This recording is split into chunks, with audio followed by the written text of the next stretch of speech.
आगामी दिन में ओडिशा नुआ ओडिशा गठन करिवो,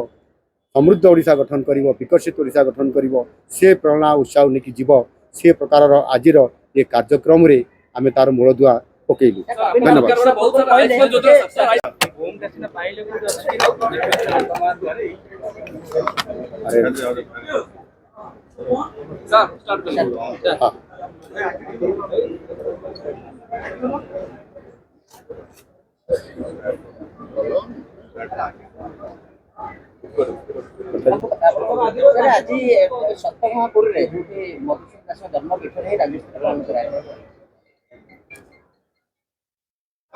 पवित्र ओडिशा दिवस अवसर रे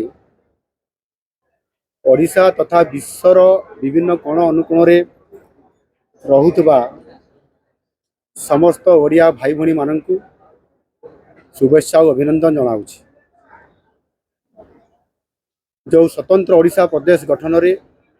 जो मानकर स्वतंत्र अवदान रहितला सेही बरपुत्र मानकु मोर भक्तिपूत प्रणाम जनाऊछि। एवं ओडिशा प्रदेश स्वतंत्र ओडिशा प्रदेश गठनर मुख्य बिंधाणी थिले उत्कल गौरव मधुसूदन दास। आउ सेतिपाई नुआ सरकार आसिला परे आम सरकार प्रथम थर करी राजधानी बाहरी जो श्रेष्ठ ओडिशा प्रदेश गठनर मुख्य बिंधाणी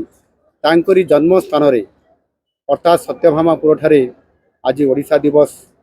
पालन करिवार ओडिशा सरकार निष्पत्ति नहीं आज ताकू पालन करिसेंती।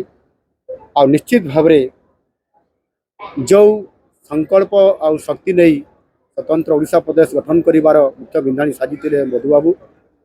आज तांकरी जन्मस्थान रे आमे ये उत्सव को पालन करी निश्चित भाव आज आमे सौभाग्य मन करूँ। मु निश्चित भाव से मधुबाबू प्रति श्रद्धा सम्मान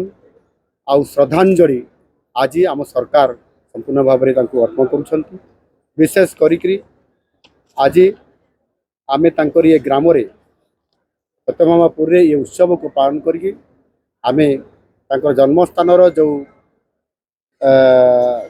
जन्मस्थान अच्छी ताकू किभली भाव में यहाँ एक यार सौंदर्यता वृद्धि करने एवं से तांकर जो जो जोठी से कोटी पाठ पढ़ुले कोटी तांकर जन्म होता एंतुड़ीशाल एवं कोठी से पोखरी निर्माण करते कोठी पाठ पढ़ुले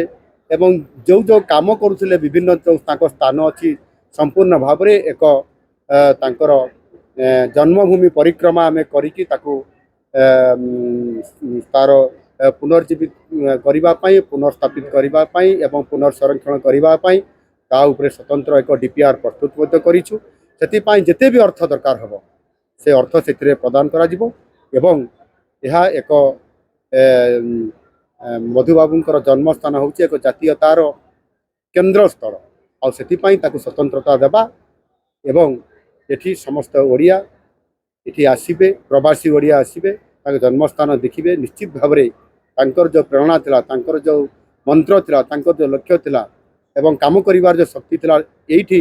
ये जन्मस्थान को आसिला पर निश्चित भाव में पुनर्जीवित हो पारिबो एवं आगामी दिन में ओडिशा नुआ ओडिशा गठन करिवो,